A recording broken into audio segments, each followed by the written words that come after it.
So we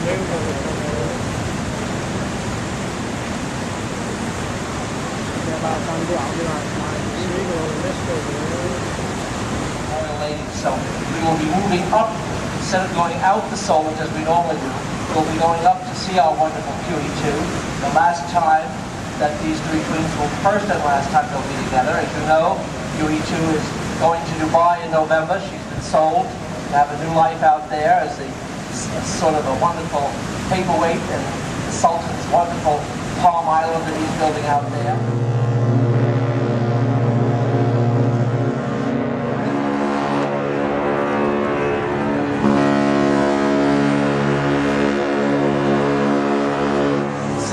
Wonderfully. Her deck's also lined with Cunard staff and crew. She's not sailing today as we are. And she's lying alongside the old western docks, once filled with the great liners, and today a sort of reenactment of those wonderful days of the great ships. Fantastic escort of small boats. The great container docks dead ahead of us at about 11 o'clock. The old King George V graving dock dead ahead of us, now partially closed, and I think to be filled in shortly. I'm not sure what the fate is, but they're not using it.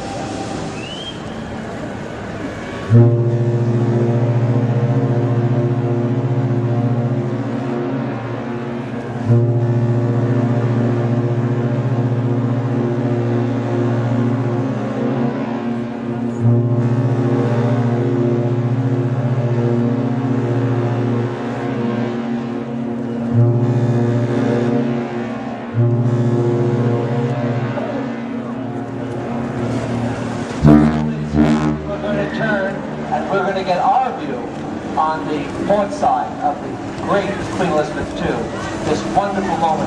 This is the time when I wish I was up in the helicopter for 2 minutes, looking down and then coming back to where I am now, just to see what these three gorgeous ladies look like in this beautiful April sunshine of a late afternoon, and filled, surrounded by the royal court of all the small boats, paying homage to these wonderful ships.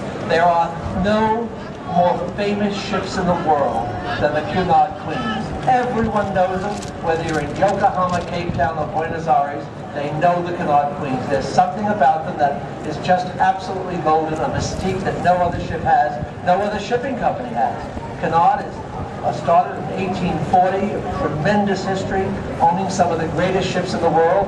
Many of you remember the old Queen Mary and Queen Elizabeth, the Queens as they used to call them, George V graving dock, which was built in 1934, or opened in 1934, especially for the then new Queen Mary, which came out in 1936, the biggest liner in the world. She needed to be repaired as well, so now in close range, the three queens. And of course we get the sense of size of the Mary II. Remember, as I said, when the Elizabeth II was built, she was the last Atlantic liner at 70,000 tons. And in 1980, she was the biggest liner in the world. Now she's 88th largest in the world.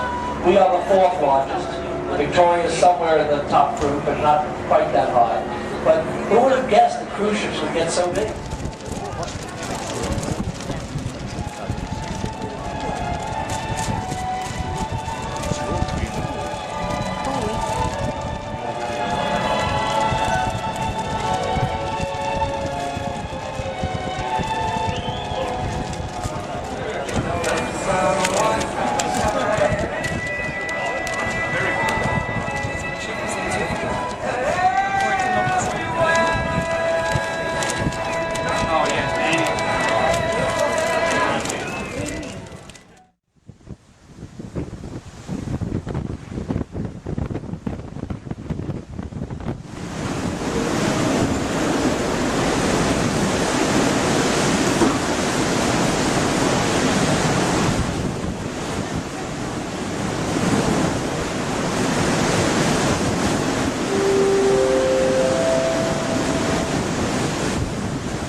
To take that home as a gift for.